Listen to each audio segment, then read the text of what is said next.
అందరికీ హాయ్. మన చిన్నతనంలో ఎక్కువగా కొనుక్కు తినే పప్పు చిక్కుడులు మీకు గుర్తున్నాయా? వాటిని ఇంట్లోనే ఈజీగా ప్రిపేర్ చేసేద్దాం. ముందుగా ఒక గిన్నెలో 1 కప్పు బియ్యం పిండి, 1/2 కప్పు మైదా పిండి వేసుకుని ఇవి రెండు కలిసిలా బాగా కలుపుకోవాలి. తర్వాత స్టవ్ వెలిగించుకుని కడాయి పెట్టుకుని 1.5 కప్పు వరకు వాటర్ వేసుకుని 1 స్పూన్ కారము, అలాగే టేస్ట్ కి సరిపడినంత సాల్ట్, కొద్దిగా ఫుడ్ కలర్ అనేది వేసుకుని వాటర్ బాగా మరిగిన తర్వాత మనం ముందుగా రెడీ చేసి పెట్టుకున్న పిండిని కూడా దీంట్లో వేసుకుని మగ్గించుకోవాలి. ఇలా దగ్గరికంట మగ్గిన తర్వాత ఫ్లేమ్ అనేది ఆఫ్ చేసి కొద్దిసేపు చల్లారనివ్వాలి.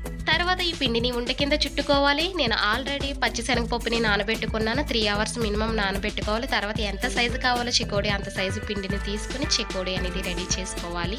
ఇలా చెకోడిని ప్రిపేర్ చేసేటప్పుడే శనగపప్పు కూడా వేసి రోల్ చేసుకోవాలి. అప్పుడు శనగపప్పు అనేది చెకోడీలకి బాగా అంటుకుంటుంది. చెకోడీలన్నీ రెడీ చేసిన తర్వాత డీప్ ఫ్రైకి సరిపడినంత ఆయిల్ వేసుకుని అది బాగా వేడెక్కిన తర్వాత ఈ చెకోడీలు అనేవి వేసేసుకోవాలి. అంతేనండి, క్రంచీగా ఉండే కరకల్లాడే చెకోడీలు అనేవి రెడీ అయిపోయినట్టే.